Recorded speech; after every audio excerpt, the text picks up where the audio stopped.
Kapalaran ng Virgo ngayong araw ng January 25, Virgo.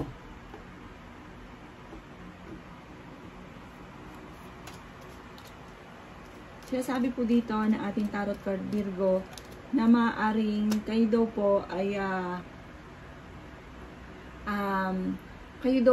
merong sitwasyon sa ngayon na parang kailangan mong gawa ng solusyon.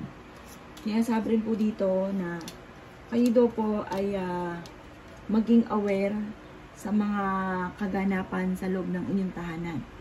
Yan, sabi rin po dito na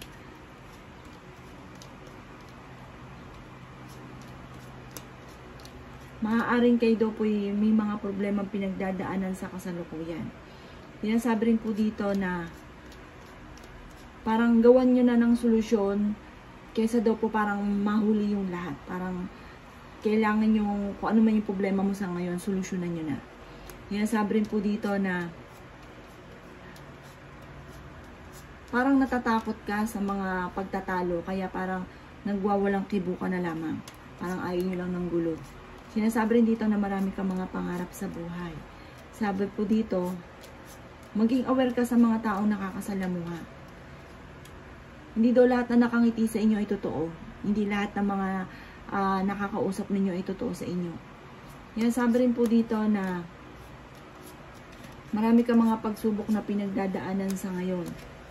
Sinasabi rin po dito na kayo daw po ay parang kasalukuyang nalulungkot sa ngayon daw po, Virgo. Marami ka daw po mga kinatatakutan. Sinasabi rin po dito na parang takot ka na rin magtiwala. Sabi po dito, huwag kang mag-alala. Kung kayo'y sobrang lungkot at pinagdadaanan sa ngayon, ang kapalit nito ay kaligayahan.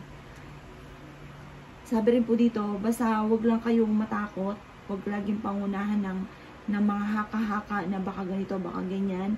Kaya parang hindi ayaw nyo sumubok, parang takot ka na sumubok. Yan, sabi rin po dito na kung ano ba daw po yung kabutihan na ginagawa nyo sa ngayon, soon ang kapalit daw po nito ay tagumpay sa buhay. At kayo daw po ay mas magiging maligaya soon. Sabi rin po dito, mayroong darating sa inyo na parang bagong pag-ibig. Sinasabi rin dito na malakas daw ang inyo pong karisma. Yan ang kapalaran ng Virgo ngayong araw ng January 25.